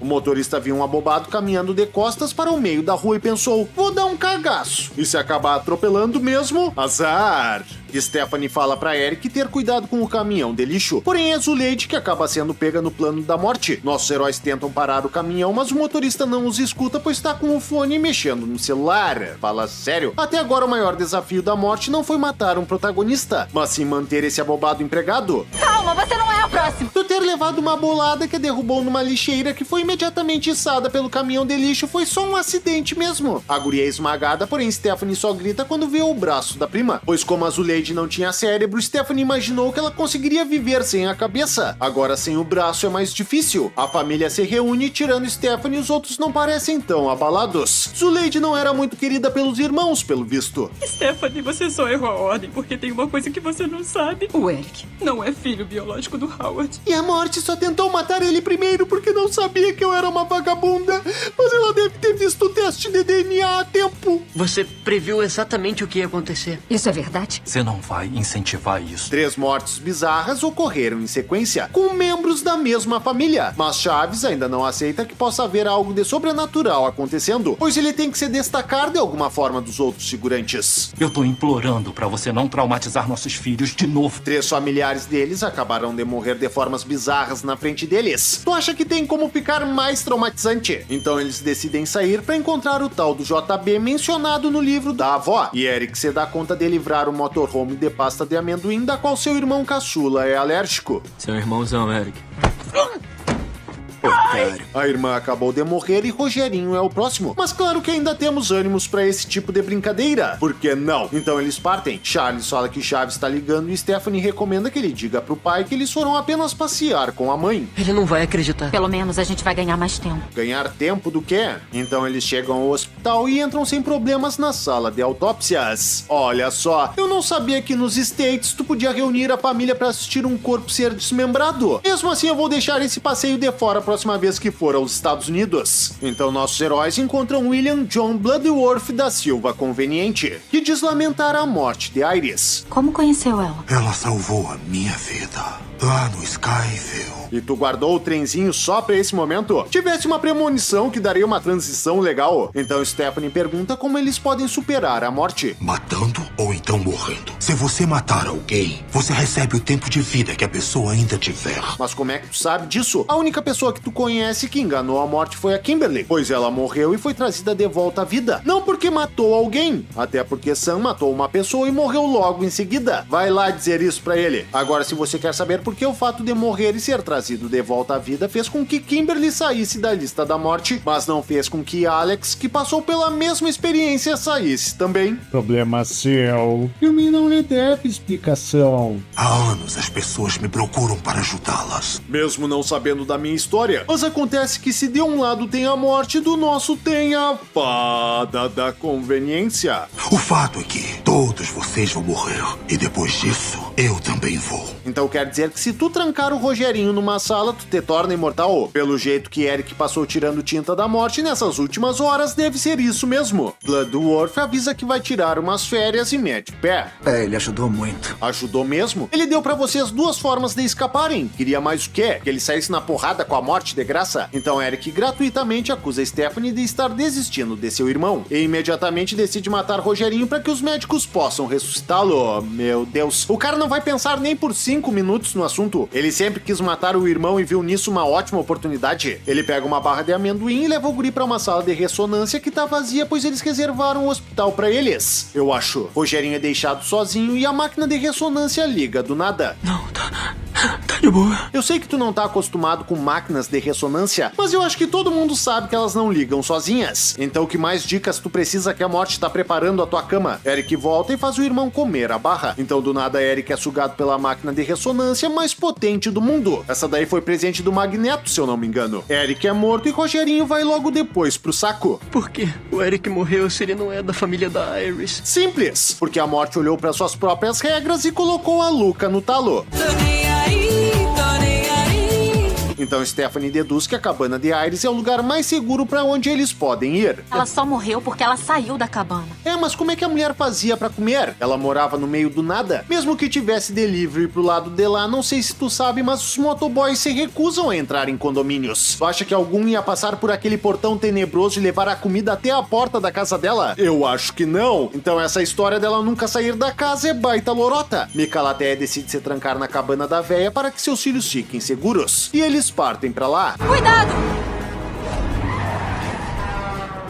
Ah, tá. Agora que precisa ter atenção redobrada, essa mulher vai começar cortando a preferencial. Então eles chegam à casa da véia. Vai ser impossível passar por esse portão. Mas ninguém ficou com o controle do portão. Tá bem que vocês não davam bola pra véia, mas com um terreno desses, duvido que ninguém se interessaria pela herança. Eles invadem o terreno. Stephanie fica presa no motorhome, então sua mãe vai com o irmão até a cabana. Porém, um vaso cai, um cano de gás, uma fagulha voa pra dentro da cabana e o lugar vai pelos ares numa enorme explosão. Meu Deus! Mas esse vazamento de gás atingiu o depósito de nitroglicerina da véia, sem contar que supostamente a casa dela era pra ser extremamente segura. Agora, que casa segura é essa que tem tudo pendurado? A velha não tirou nem o catavento. Então que cuidado foi esse? A explosão faz o motorhome tombar em um lago. Micalateia morre. Stephanie se afoga, mas não se preocupe com essa animal, pois Charlie reanima a irmã igual ao que acontece em Premonição 2. Esse filme já passou há tempo, ninguém mais se lembra dele. A gente tá seguro agora. Será mesmo? O Bloodworth falou que Kimberly se salvou da morte, pois ela morreu e foi trazida de volta à vida. Ela, não eles. Bloodworth não disse que isso fez com que todos os que vinham depois dela também ficassem a salvo. Então mantém teu fiofó na mão. Algum tempo depois, Charlie se arruma para sua festa de formatura e vai com sua irmã e seu pai buscar sua acompanhante. Já a velha Gumercinda deixa cair a moeda que esteve na Torre Sky, e a bagaça vai rolando escada abaixo, e como não havia como ela chegar sozinha até os trilhos de um trem que ficavam afastados da cerca pela qual ela passou, a moeda termina de ser conduzida pelo editor. Enquanto isso, Stephanie conhece o sogro de seu irmão, que elogia Charlie por tê-la salvo. Ele me ressuscitou. Tecnicamente, você não estava morta. Ah, não força a amizade, filme. Tanto em inglês quanto em português é comum dizer que a pessoa foi ressuscitada. Então esse animal só tá encrencando com isso, pois quer que os heróis percebam que a morte ainda está atrás deles. Você foi pega. Pode tirar essa máscara. Vada da conveniência. Então o trem descarrilha e mata os dois abobados. Fim. E esses são os 363 pontos de tudo de errado com a franquia Premonição, onde uma entidade onipotente que quer apenas recuperar as almas que fugiram do seu plano, cria armadilhas super complexas com parafusos soltos, poças d'água e fios desencapados. Se ela fosse só um pouco mais prática e distribuísse infartos, os filmes não teriam nem 20 minutos. E aí sim seriam apenas mais um caso do Arquivo X. Agora, se tu ainda tá aí, deixa o like e se inscreve no canal. Um forte abraço, tchau!